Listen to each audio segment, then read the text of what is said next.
Good morning or good afternoon, everybody. I would like to welcome you to our webinar today, Success Factors for Your Construction Business. My name is Troy Guevara, and I'm a construction technologist here at Digitek Solutions.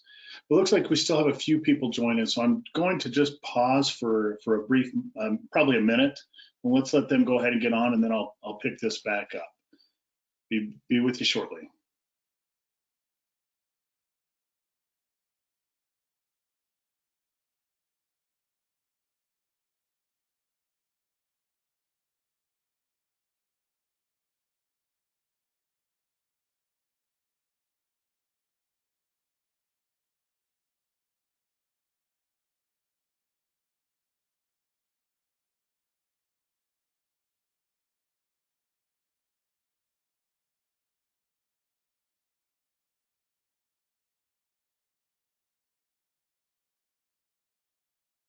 Okay, it looks like most people have been able to log on now. I'm sure we'll have some others join us. But once again, my name is Troy Guevara. I'm a construction Tech Solutions, and I'd like to welcome everybody to our webinar this morning or this afternoon, depending on what part of the country you're in. Our webinar title is Success Factors for Construction Business. And let's go ahead and get started. Before we do, though, first off, I want to hope everybody's, just say this, hope everybody's staying safe out there and practicing good hygiene. Couple housekeeping items before we get started.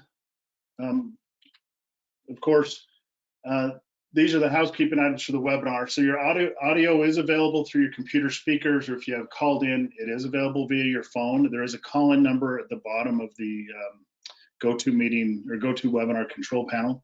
Okay, all attendees have been muted to provide for a clean listening experience. This session will be recorded, and we will send you this recording at the, it'll be probably about 24 hours, so that you can share that with others in your company that may find this information pertinent.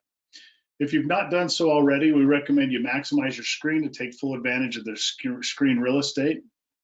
And of course, all questions can be submitted on the webinar dashboard, either through the questions tab or the chat tab, and we'll address those questions at the end of the presentation.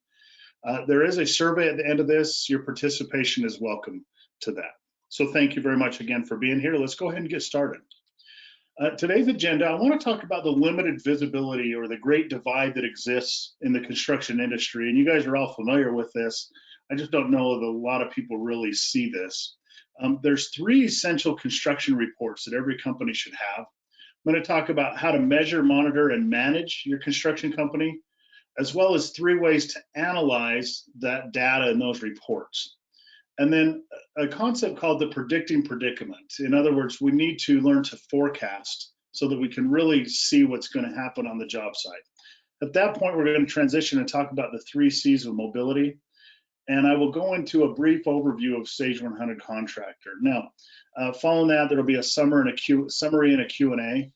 With regards to Sage 100 Contractor, I want everybody to understand there's no way I could take the time to show everybody everything about it on this brief meeting. So if you have questions about that, I invite those questions, but I also as well am happy to do a specific demo for your company so I can show you the capabilities of Sage 100 Contractor in your scenario, in your situation. Okay, so this is what I call the divide, right? The great divide, actually, where we have the office, the construction office on one end, and even in today's world, we may have, many of the companies I'm speaking with have multiple office people that are working from home right now. So this divide has even gotten greater. There might even be more cracks in the divide. And then we have the projects out in the field and information. We struggle with the information, getting that information back and forth from the field to the office, from the field to the PMs, from the field to accounting. And that could be simple information such as just daily field reports or time, or it can be more important or more pertinent, not that payroll is not important, but other important information such as change orders and RFIs. Those types of things hamper our abilities to continue our projects and have nice, smooth, clean transitions and communication back and forth between the office and the field. Beyond that, there's other problems that are caused by this great divide. We have that limited visibility for project managers. If project managers are not located on site, they have trouble seeing or distinguishing some of the things that are happening out in the field. There's troubles with delayed responses to the urgent job site needs. For example, you get to a point in the construction where you're at a stop because there's a discrepancy in drawings, or you've run into another trade that was unforeseen in the drawings. There's all kinds of urgent job site needs that exist out there. And those responses, it's essential to have quick communication between the office and the field in those situations. We have a heavy dependence on paper reporting. And I'm not saying that we need to get away from reporting. What I'm saying is the ability to get those reports sent out via, some sort of mobile device where it's electronic, so that we're not waiting for reports to be printed or invoices to be printed, those types of things, so that we can get quicker responses. We also have discrepancies between job site conditions and plans and specs. So this is common in my years of contracting. I don't think I was ever on a project that have some sort of discrepancy between the two. That's always going to be there. But how do we resolve those issues? And then I want to talk about the difficulty, or we'll talk about some of the difficulty managing manpower when the manpower is out in the field and our people managing the manpower are in the office. Okay. We have, as I talked about already, poor communication between the field and the office. And then, of course, difficulty reacting to these changing conditions because of this great divide. And this is all part of the nature of construction, but we don't have to accept it as, well, it's construction, we just need to learn to accept it.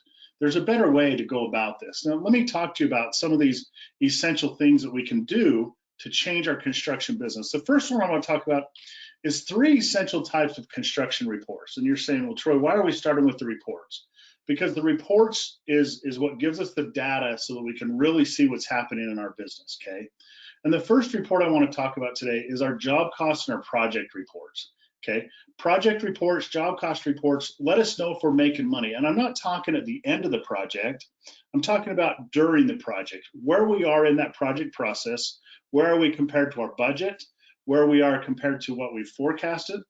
And so that emboldens us to be able to make course corrections in a moment's notice and in real time, rather than at the end of the job or even a week or 2 weeks later. And that really can be the difference between profit and going over budget. And as you all know, it's most commonly the #1 expense you have out there is your labor. And so when we're making money, it's because we're controlling our labor, and when we're losing money, it's because we're not controlling our labor. And there could be a lot of different reasons for that, but we have to be able to identify that. The second one is the daily field reports. And this takes me back kind of to that labor number, right? We have to be able to document our daily activities so we have an idea of what's happening in the field and get that information back to the office in a real-time fashion. What that does is it helps the project teams begin to identify the issues and make those corrections much quicker. And it also puts us in, those reports protects us against liability claims, risk claims, back charge claims, liquidated damage claims. Those are the items that we use to protect the heart of our business. And daily field reports, a lot of companies do them, but they lack the ability to get them from the field to the office in that real-time manner so that you can make these course corrections you need. And then, of course, the third one, and this is really kind of an office one and an owner piece or an executive piece, but the financial statements. Are we measuring our company's financial health? And I'm not just talking at tax time. It's April 15th is closing up on us. I guess this year we've got a couple extra months, but are we looking at our financial health of our business at this time of year? Are we doing this quarterly? Are we doing it semi-annually? Or are we trying to do it on a weekly basis? Well, if you have the right construction software in place, that's something that you can almost measure daily, just at the blink of an eye. Okay, it's real easy to do. And this is an important piece because if you want to grow your construction business, you're going to depend on banks and you're going to depend on bond companies to help you with that. I know myself personally, we had to turn in quarterly financials to our banks for lines of credit, and we had to turn in financials, I'm thinking it was every quarter also, to our bonding company so that we could bond, right? Those are important elements in your construction business and your ability to grow as a business. So those are 3 essential types of construction reports. Now, I also want to talk about some of the reporting answers your job cost system should tell you. And I say this in 5 clicks or less. And the reason I say this is because this shouldn't have to do something that you have to go in and manipulate to get this information. It should just be a handful of clicks to pull up this information, okay? The first one is my budgeted cost compared to my actual cost. What that does is that gives us a real-time idea of where we are in our project and what type of course corrections we need to make. And maybe even though we might be slightly over budget, we're still on course for a good profitability. So we don't need to make those changes, okay? We need to have an idea what our costs are related to particular phases or cost codes of a job. And there's two pieces to that. One is to understand the forecasting of a particular cost code for a job. The other is to take that data back to our estimating team so that they can know if the estimates were good or if the estimates were bad. And a lot of companies I see aren't taking, they measure that, but they don't take that data back to the estimating team and share it there so that they can get more precise with their estimates, okay? Labor productivity is a huge one. And that's, as I said before, that effect on the overall budget of your job that's probably the largest variable that you have, okay? Over billings versus under billings. These are simple reports that you can pull with just a few clicks of the mouse if you have the right construction software, okay? You want to understand what your committed costs are. And what I mean by that is whether you have subcontracts or vendors that you've already committed dollars in your contract for, what are those committed costs and where are you as far as budget goes on those committed costs, okay? You want to understand what is the margin variance on a particular project. So maybe you had a 10% net profit. Did you get that? What is the variance of that? And where, more importantly, is where was that either gained or lost? And if you have the data, you can see that very easily, okay? Where there's schedule variances, and this is where the daily field reports come in because you're getting productivity numbers on those field reports. So you can see what caused those. Was it weather related? Was it plans and specs discrepancy related? Or was it just maybe some manpower issues, right? And then we want to identify what it costs for each piece of equipment that we have on a project for one day. Now, some companies just say, look, here's a piece of equipment. I'm going to bill it monthly to that job, okay? And that's okay. But you still want to have a deeper understanding of what it really costs that equipment, not just whether it's a rental or a lease or you own it and you lease it to yourself or through another company that you own, or the ability to be able to say, okay, you know, what are my, it's not just those costs, but it's also the other costs, including things such as preventive maintenance, repairs, new tires, you know, those types of things. What does that cost you?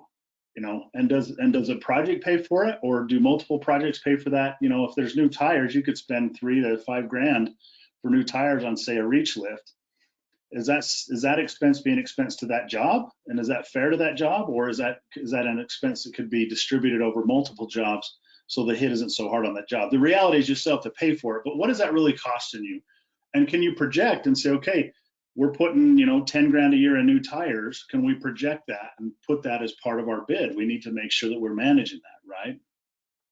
Then, of course, you need to understand how change orders are impacting your project costs. I think that goes without saying, but I don't know that a lot of companies look into that in the way that they should. And then, of course, the last one is how many safety issues have there been on a particular project? That's a huge one. If you think about the difference between a 0.8 mod and a 1.0 mod, that's going to save you a lot of money over the course of a year or even multiple years. So what are we doing to work on really ultimately safety issues? But the results of that and the good piece about that is we get a lower and a better EMOD, okay? Now, once we have that data, that gives us the ability to measure, to monitor, and to manage. And so we have to identify, okay, what's important to monitor at the project level and what's important to monitor at the business level, okay? And on the project level, we want to be able to monitor on a daily basis, schedule, budget, defects in work. Are we doing stuff right the first time, and is the work being performed safely? And safety is an obvious one, but as far as work getting done the right time, there's actually some statistics out there that show about 30% of the work done is either rework or work that has to be redone from miscommunication or errors or whatever. Imagine if we were to take that number from 30% even just down to 20%, the improvement you would have in your overall labor number, let alone profitability, right? Now, on the business side, are we managing our cash? Do we know what cash is coming in? Do we know what cash is coming in versus what's going to be going out? And so this is where it takes us back to what are our committed costs, okay? I know that I've got maybe $500,000 coming in next month, but do I have $500,000 going out in committed costs, or do I just have 100 grand going out in committed costs? Do you have reports that give you that, right? Do you have enough work? Right now, we can always say, I don't know that I have enough work, but do we have enough work to keep the manpower we have busy? And do we have too much work? Do I have the manpower to be able to fulfill the work that I do have, okay? And again, what is our labor productivity? That's essential not only for the business health, but also for the estimating health, right? And of course, the most important one, or one of the most important ones, because I don't ever want to say safety is not important, but what's our overall profit margin? But I can say if you get all these other ducks in a row, then profit margin will be there, right? And you can identify, okay, how much money do we want to make? Can we consistently be making that kind of money? Now, technology plays an important part in this. And today's industry is transitioning. We're still in that kind of early adapter phase of bringing technology into the construction world. Well, technology plays a big part in this. And if we look back almost about 25 years to the manufacturing industry, when they transitioned over to high tech, they saw huge gains in productivity. Well, construction is starting to see those gains in productivity through the use and implementation of technology. Okay. Some of the other things that technology does is it gives us dashboards. So we have quick graphical visualizations of our key performance indicators. Okay. We have the ability to monitor those key performance indicators in one location. And those dashboards are very intuitive and easier to observe. And I'm going to show you some of those dashboards in a little bit. Beyond that, when we have integrated softwares, we have the ability to have project management out in the field, and we have the ability to have accounting in the office. And between the two, we have real-time data going back and forth. It's no more the days of filling out daily field reports, and a week later, those reports get back to the office when that foreman or superintendent makes it to the office to drop those off. We can have that stuff going back daily in real time. When somebody clocks in, the office can see that. When a daily field report's filled out, the office can see that. The technology exists to do that. Now, there's no such thing as one software that does it all. It doesn't exist down there. I don't know that it ever will. However, there are software platforms that allow you to build on themselves, and they integrate with other software platforms. For example, you can buy a really core piece of accounting software, and I'll talk about this in more depth later, and then you can add to that a third-party project management software. If they're really good systems, the two will be able to talk back and forth.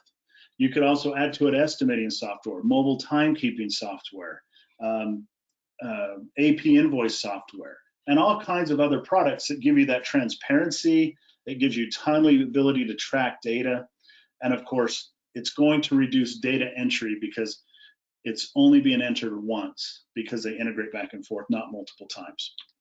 Now, beyond that, this is the other really cool part about technology tracking software, is it gives you automated alerts, and it will notify you when exceptions occur. And those could be any type of exception you want to think about. It could be when we're getting too close to a budget number on labor, when we've gone over on materials, and you can set these numbers, these alerts, to what you want them to be. They could be alerts such as I have a subcontractor that's within 60 days of their insurance expiring, and I need a new certificate of insurance, right? Those alerts and those emails can be automated so that you don't even have to deal with that, right? It will alert you that, hey, don't pay this guy, his insurance is expired, or it's going to expire. So there's a lot of information that you can get out there, and that gives you the ability to get the right information to the right people at the right time. Now, the benefit of all this is this analyzing helps us, of course, one, we improve profits, right? By identifying patterns and trends that exist. For example, if I'm an HVAC contractor, I can identify that different air conditioning units cost me more or less, and I'm not just talking dollars, I'm talking everything involved in that install, right? I can identify customers that I make more or less money on. And then I can identify also regions. I can tell you back in my contracting days, there was a part of the area, the region that we worked in, that we just knew not to go into that jurisdiction because we just, for whatever reason, we didn't make money in that jurisdiction. And it took us a few projects to realize that that jurisdiction was just a difficult jurisdiction for us to make money. Now, was that probably on us? Yes. But the point is that we just stopped bidding work in that area because it was difficult for us to make as much money as we'd like to in that area. So we didn't bid jobs anymore. It wasn't worth it to us.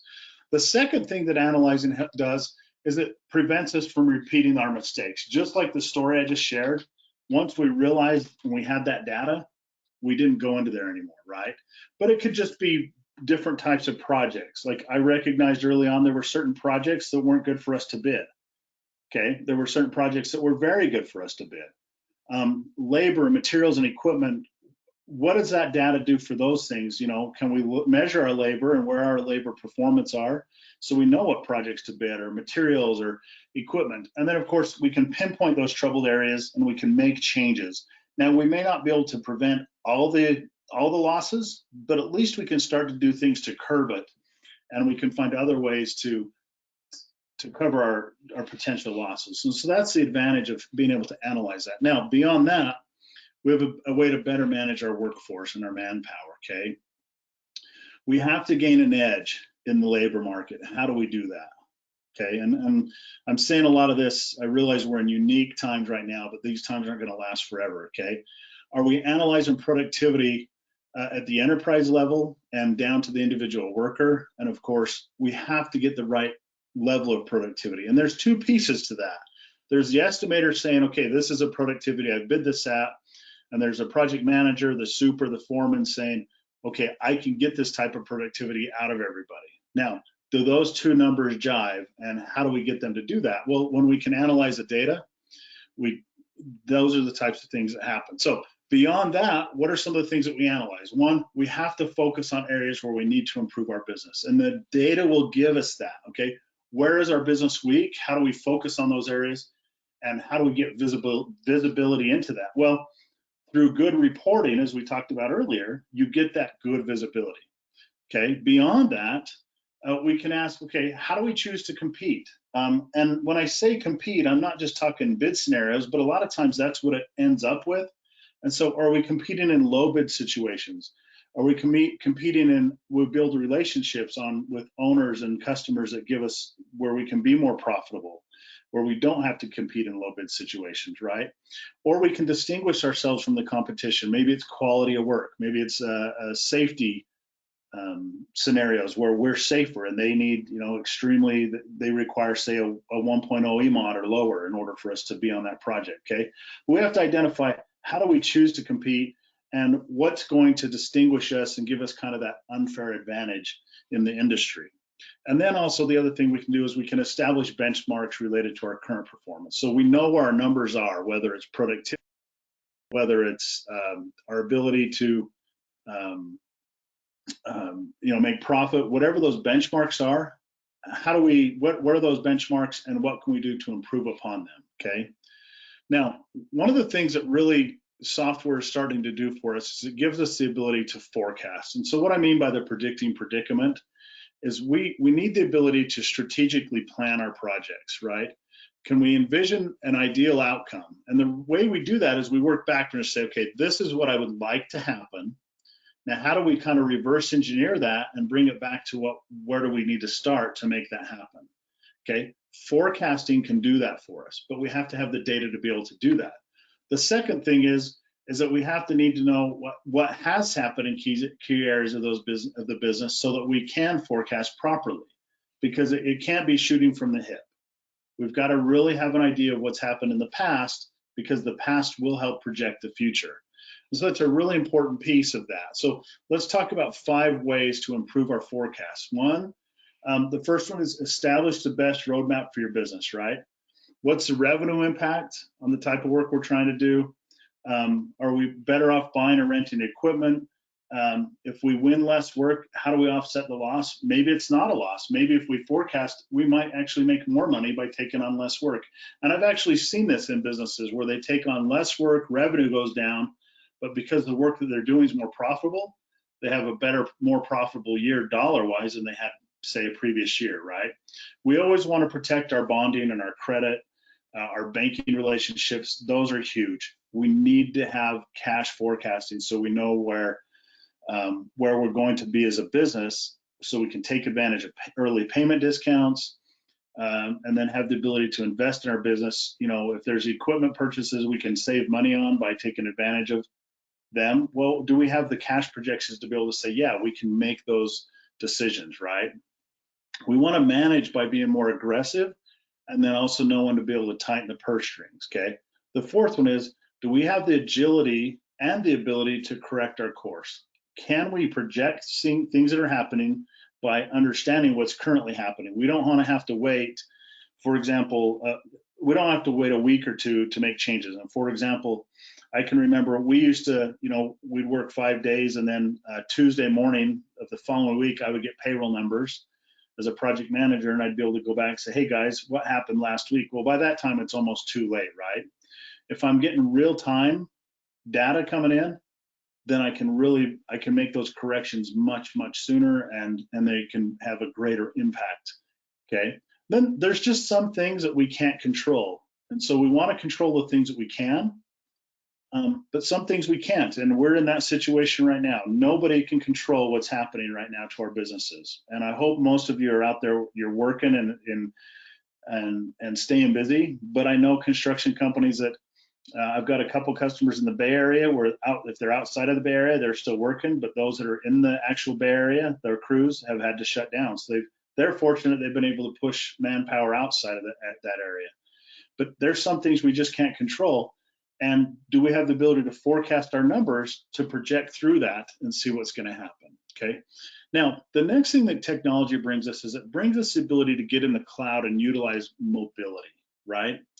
There is a convenience to the cloud, and we all do this every day with our smartphones. We're on our smartphones and we're looking up data or news or watching well, not this time, but we can be watching our favorite sporting event from our smartphone, right? Well, mobile solutions in construction enhance your employees to be able to access these details, right? At the click of a thumb, right? It's convenient. It keeps projects moving. The second one is we have much better communication. And I'm not just talking getting on the phone and calling back and forth. I'm talking the communication of much quicker real-time payroll, time management, manpower management. We have the ability to quickly approve invoices for prompter payments. We have the ability to move faster on things like RFIs, getting change orders approved, getting change orders submitted. Those types of things that generally happen in the back office can be done out in the front now and on the front lines because we have the technology to do so, the mobile technology that does it. And employees, as much as sometimes they'll cry that they don't understand technology, they do. And we just sometimes we have to train them on it, but they're capable of doing that. Okay. And of course, the third one is collaboration. And this kind of goes back to what I was talking about before with the RFIs, change orders, things like that. We can collaborate much faster. What's interesting, and I'm finding right now in these circumstances, this unique position we're in, is companies are starting to find efficiencies they didn't realize they had, because they're organizing themselves, because people are working remotely now, especially in offices. And so they're collaborating more, but they're being more efficient with some of that collaboration. Well, technology is what's doing that, and fortunately, we're the beneficiaries of that. So let's talk a little bit about the business planning cycle. And this is a big part of running your construction company, okay? The first thing we have to do is we have to analyze data based on what has happened in our previous projects, okay? Now, if you're a new company, you may not have any data to analyze, but if you're an existing company, what data do you have that you can analyze to identify trends, to see the patterns of our performance, what's happening in the marketplace, what type of data are you seeing on the news right now, what's happening with the country, what's happening with your own local area, okay?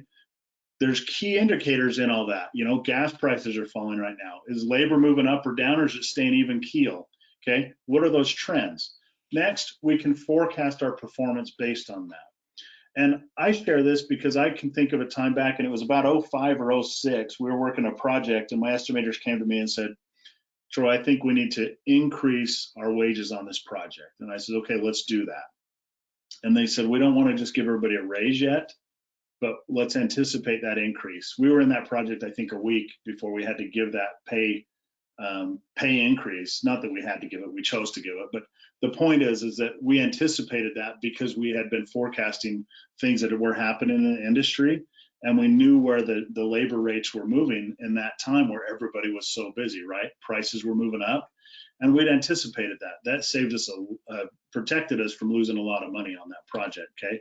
We can plan and budget. Again, that's kind of the forecasting piece, but we can plan and budget cash so we know if we can increase our manpower. So we know if we can buy new equipment, all right? That's the planning and budgeting part. And of course, the fifth one is we have to go and execute. Now, you think, well, we execute on every job. Yes, but if I have goals or budget numbers or I have benchmarks set, then I can execute and measure my performance. And people are goal oriented naturally. So they will act according to those goals, and they'll fulfill those benchmarks. Okay, so let's go in right now. I want to do a brief overview of Sage 100 Contractor. Let me change screens here, and I just want to show you, when you open up Sage 100 Contractor, you can set it so that it instantly pulls up these dashboards. So when I open my program, it pulls up these dashboards, and you can see I can have different dashboards where there's cash accounts, my cash position. I can build these alerts. I talked to you about building alerts.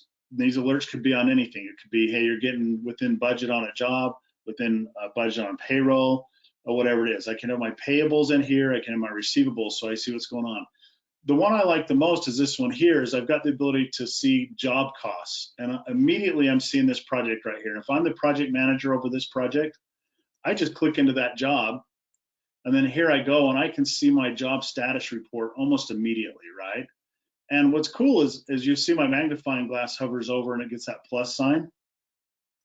Well, that means I can do a deep dive into these costs, and I can see every single journal item, every single journal entry that's a cost for this particular project. And because there's drill down capabilities here, I can drill down even further. So I want to go straight into this one, this 24,000, and see what it is. Well, this was for cast in place concrete, okay? And I can go to the source. What was this particular job cost? Well, this particular one, this was a journal transaction, right? It could have been an invoice. It could have been a PO, okay? I can go right in here and I can say, okay, here's some, it says Peter's glass for $4,000. What is that? Well, this is for Windows, okay? And I can go to the source of this, and the source of this tells me, okay, this was an invoice. You see up here it says invoice, and here's specifically what this invoice is for. Now, here's what's cool about Sage 100 Contractor. There's a lot of accounting softwares out there that can do that, that are good accounting softwares, but they don't have the ability to make this easy, and what you're seeing right here. What we're seeing right here is the ability to quickly, as an invoice is entered, the only thing you have to enter is, of course, the vendor's error, but to distinguish it from, say, other accounting systems, is you enter a job number and you enter a contract, and you may even want to enter some cost codes or a subcontract in here. In this particular case, it's a sub account, right? So you can enter those, and when you do that, that gives you that job costing capability that we're seeing right here. So those things are very quick. They're instant drill down. And so you have the ability to instantly see, let me exit out of here, where I am on every project. Maybe I just want to see, okay, where's my budget? What's my cost to date? There I am, right? I can see that information almost instantly. Now, let me get out of the dashboards here, because like I said, this opens up for me when I open my dashboard in the morning. Well, one more thing, let me show you this really quick. The other thing I can do on these reports is I can build these reports so they can be emailed to you every day. So I'm going to get out of here and just show you. Let me click into reports here. On any report, and this is a particular bonding report for a project, but let me show you right here. I can build this report so that it emails out every day at 5 a.m. and I identify who this is going to email to and the subject line. And so maybe if I have a project manager, I just want to send this project cost report every day to, I can do that. So he or she can come in at 6 a.m. or 7 a.m. and this report's waiting on their email desktop. They don't even have to get into the software here to make that happen, okay? All these reports can be custom built and configured so that they go straight to the person that needs that information, okay? Beyond that, I have all kinds of different job cost reports, project reports. I could go to a job cost journal right here. The extent of reports is just huge, and you can see all these different ways I can break down a job cost journal. okay? I can break these down, and let's just go to a particular project here. Let's choose this project, and I want to just look at that report. And this is really simple. Here's this job cost journal. You can see that I can create these reports myself. This is very similar to the one I showed you earlier. The point is that I have these reports are customizable. You can see how quickly I can pull that report. Any one of these can be done, and they can also be configured too. And this looks kind of like a foreign language, but we show you how to configure those reports. So you build those reports, so you have the data you need to manage your crews, so you can analyze profits and so on and so forth. I want to take you to this bonding report right here. And let me just show you a couple of things on this one here. So here is the ability to project. Here's what's really cool is I've pulled up this bonding report. Here's my current contract. It's 3.7 million. Well, I can pull this report, and every day, if I just want to watch this number and make sure that I'm staying in the black, this 282,000, this is my estimated profit. Now, what a lot of people do is they have a really simple software system where they say, okay, my contract's 3.7 million. And so far we spent 200 grand on it, so we've got 3.5 million that's going to be profit. Well, what Sage does that's different is it's already projected, and I'll show you this in a minute, what all your committed costs are. So it knows whether you've paid a bill or not, or whether you've even invoiced for something, but it knows what you're going to buy on that job and what you're going to spend on labor because the budget's in there. And so it knows if you've gone over or below that, but it still is saying this is your estimated profit based on everything you've done today, based on your projections that are out in the future. We know where you're going to be. So this still gives you the ability to manage this and know, okay, we're going to be profitable. Even if we did break some of these budget items, this is awesome, right? We can see that we're still going to be profitable as we move forward. Okay. Now, just like any accounting system, this has a general ledger. It has 400 some odd reports that you can print out. These are just a handful of them right here. It's got an AR, it's got an AP. The AR is where the jobs are and where the job reside, and I'll get into that in just a moment. It has payroll and everything you need in payroll, including certified payroll. Let me just show you that over here on these quick tabs. I can do certified payroll. It's automatic, electronic, tax filings, whatever you need there, okay? But what really distinguishes it is the project management piece. And so here in the project management, I have the ability to not just job costs, change orders, and these change orders, by the way, can be change orders to my customer or change orders back to my subcontractors. I can set up my own set of cost codes. I can build POs. Here's my subcontracts. Those exist right here. Okay, my cost to complete, kind of like that report I showed you a moment ago, but there's other cost to complete things we can do in here. And then here's really the powerful piece, and not that these aren't, but is all my document control exists right here, right? My RFPs, my RFIs, my submittals, daily field reports, punch lists, okay? All of these types of items exist, and they're all managed right here on this piece. And if you add on, and I'll talk about this in a little bit, the mobile piece, then this can all be done from the field as well. Beyond that, this has full security. So utilities, in that utilities, I can design this so that this is set up under company information or company security. So it fits what I want to see. So you see the system menu, this is all of Sage 100 here, but I can set it up for me, and I can set up security settings and so that maybe somebody just works in projects and they don't have access to any of these other tabs up here, right? And by the way, these are shortcut tabs that I've built out. So for myself, I can just go in these are what I use when I'm looking at projects. I don't have to live over in this field. These are just quick things I touch on if I need to touch onto something really quick, okay? Now I want to take you into quickly, just without going too deep here, into the estimating and scheduling. What I want to show you, and this is one of the things that Sage does very, very well, is I can go in and I can build a takeoff. This is my initial estimate, right? And in my initial estimate, I'm going to pull up a project. This job's already been bid, okay? And I'm going to show you down here, here's my entire bid. This is, 3.8 million. And you can see I have every single different line item related to that bid in here. So let's just go to site concrete. And what I did here is I built what I call assembly. So everything that's related to, say, this piece of curbing is in here. And is all I have to do, because these assemblies are pre-built, is I just enter the quantity, and then it puts these numbers in for me. So within a matter of minutes, I'm able to do this entire assembly bid right here on this 5,000 lineal feet of curbing. And then right here, this almost 1,500 lineal feet of sidewalk. That just took me a matter of minutes, okay? You can even add on to it takeoff software that will make it even faster than that. So as fast as you can enter these numbers, my bid comes up here, and you can see I can go through this. There's all kinds of, these are subcontractor numbers, but they all total here. And when time's ready, I can create my proposal. So we can send out your bid, your estimate, just as you currently do it now. When we build you a report in here to just exactly what you're currently doing. What's cool about this is once I win that project, then I just go into the job. Now that project has been created because I estimated it right, and I turn it into an actual job. And let me go to that same one here. So this job now exists in here, and it already has my budget. Now I can tweak that if I want, but you can see all of my budget items are already in here. So there's nothing I had to do to move it from estimate to actual project.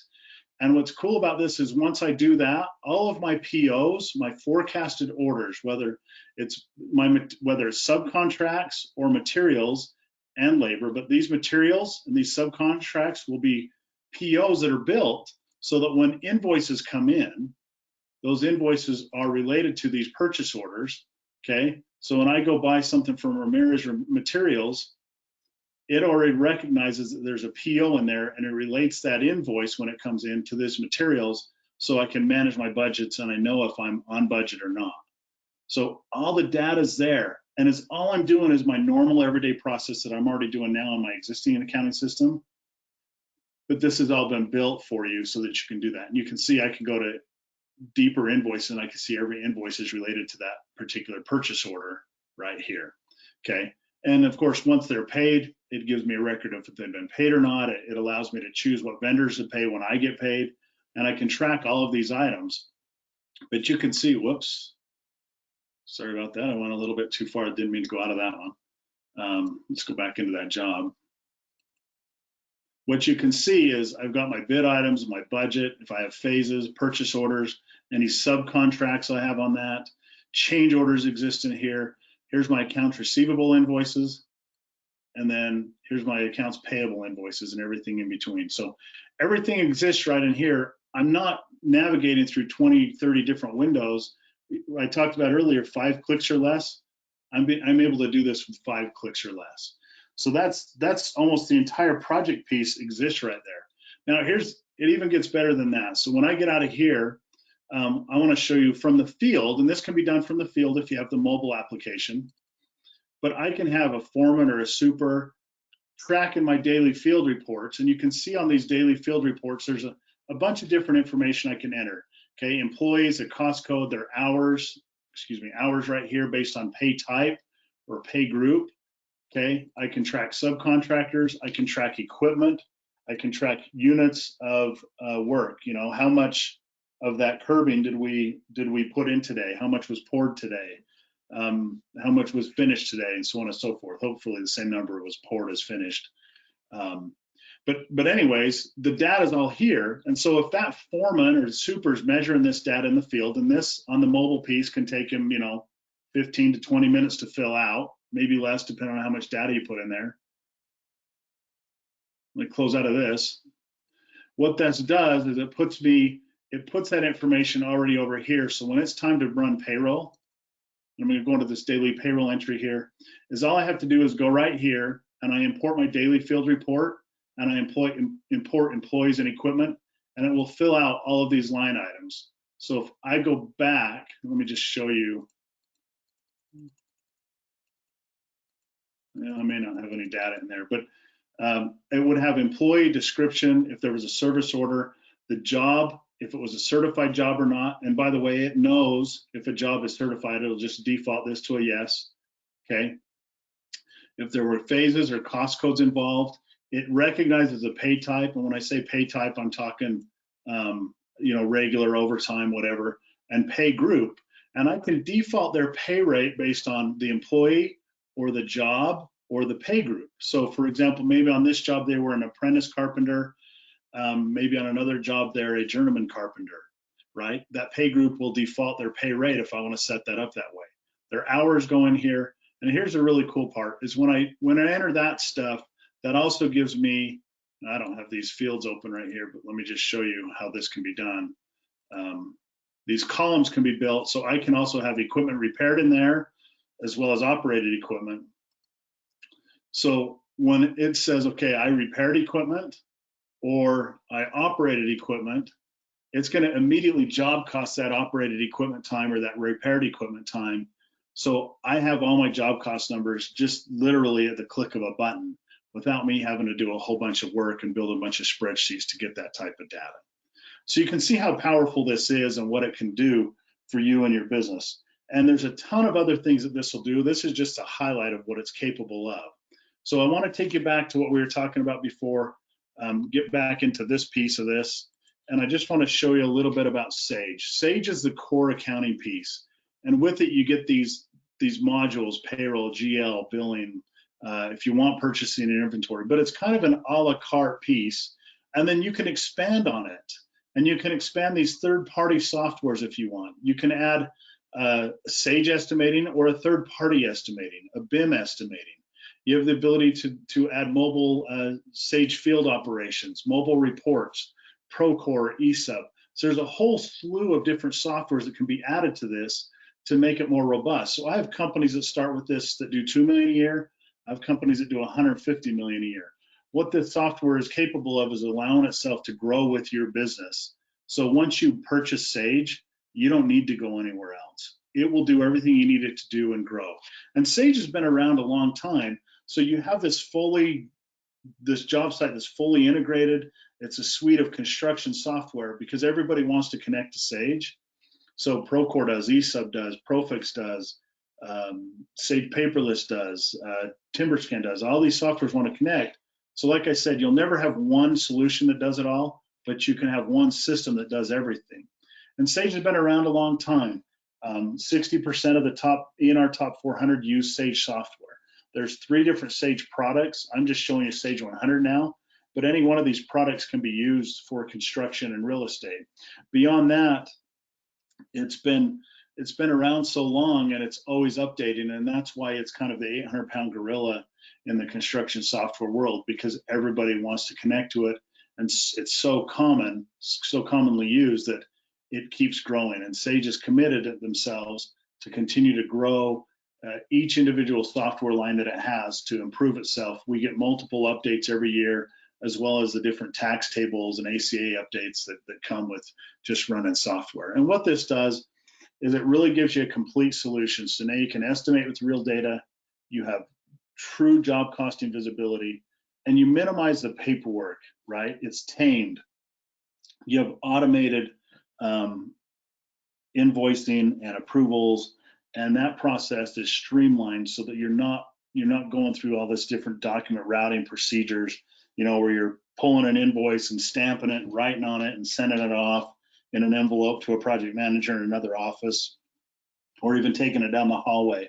All this process can be automated very simply using Sage. So that's all the time I have now for you. If there are any questions, I'll go ahead and take those at this time.